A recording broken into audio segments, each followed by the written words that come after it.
অবশ্যই অবভিয়াসলি খুশির বার্তা। কেননা এই দিনটাতে আমরা মন খুলে ঘুরতে পারি, আনন্দ করতে পারি, সবার সাথে বন্ধুদের সাথে এনজয় করতে পারি, আড্ডা দিতে পারি। এর থেকে তো আর কিছু লাগে না। আর পয়লা বৈশাখ ঘুরতে এসে খুব ভালো লাগছে।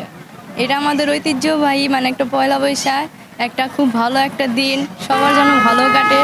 সবাই মন করে ঘুরতে আসছে, ফ্যামিলি মেম্বার নিয়ে আসছি, খুব ভালো লাগছে আমাদের ঘুরতে এসে। পয়লা বৈশাখটা উদযাপন করে খুব ভালো লাগছে। হয়েছে কি? হ্যাঁ, পান্তা ইলিশ হয়েছে, তবে মুষ্টিমেয় যারা বিত্তশালী বা অর্থশালী তারা হয়তো এটা উপভোগ করে।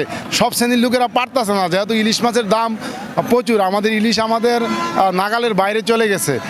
এই কালচারে যেহেতু এই অনুষ্ঠানে যেহেতু ইলিশ মাছটা যেহেতু নিয়ন্ত্রণে আসে, দাম নিয়ন্ত্রণে আসে, সেই কামনাই করব সরকারের কাছে।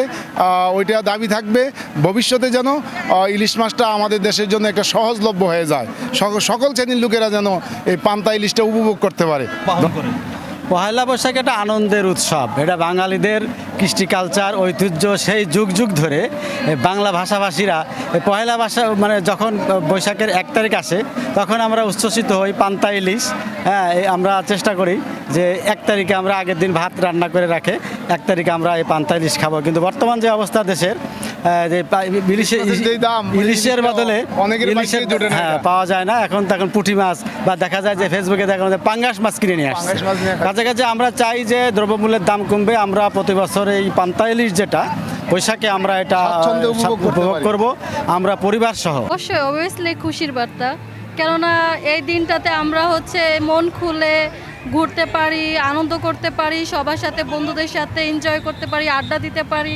এর থেকে তো আর কিছু লাগে না। আর পয়লা বৈশাখ ঘুরতে এসে খুব ভালো লাগছে।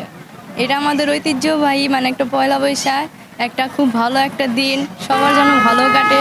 সবাই মন করে ঘুরতে আসছে, ফ্যামিলি মেম্বার নিয়ে আসছি, খুব ভালো লাগছে আমাদের ঘুরতে এসে। পয়লা বৈশাখটা উদযাপন করে খুব ভালো লাগছে। হয়েছে কি? হ্যাঁ, পান্তা ইলিশ হয়েছে, তবে মুষ্টিমেয় যারা বিত্তশালী বা অর্থশালী তারা হয়তো এটা উপভোগ করে।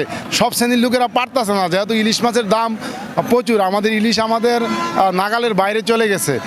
এই কালচারে যেহেতু এই অনুষ্ঠানে যেহেতু ইলিশ মাছটা যেহেতু নিয়ন্ত্রণে আসে, দাম নিয়ন্ত্রণে আসে, সেই কামনাই করব সরকারের কাছে। ওইটা দাবি থাকবে ভবিষ্যতে যেন ইলিশ মাছটা আমাদের দেশের জন্য একটা সহজলভ্য হয়ে যায়, সকল শ্রেণীর লোকেরা যেন এই পান্তা ইলিশটা উপভোগ করতে পারে। পালন করে। পয়লা বৈশাখ একটা আনন্দের উৎসব। এটা বাঙালিদের কৃষ্টি কালচার ঐতিহ্য। সেই যুগ যুগ ধরে বাংলা ভাষাভাষীরা পয়লা যখন বৈশাখের 1 তারিখ আসে তখন আমরা উচ্ছ্বসিত হই পান্তা ইলিশ। হ্যাঁ, আমরা চেষ্টা করি যে 1 তারিখে আমরা আগের দিন ভাত রান্না করে রাখে 1 তারিখে আমরা এই পান্তা ইলিশ খাবো। কিন্তু বর্তমান যে অবস্থা দেশের, যে ইলিশের বদলে পাওয়া যায় না, এখন তখন পুঁটি মাছ বা দেখা যায় যে ফেসবুকে দেখা যায় পাঙ্গাস মাছ কিনে নিয়ে আসছে। কাছাকাছি আমরা চাই যে দ্রব্যমূল্যের দাম কমবে। আমরা প্রতি বছর এই পান্তা ইলিশ যেটা বৈশাখে আমরা এটা উপভোগ করব আমরা পরিবার সহ।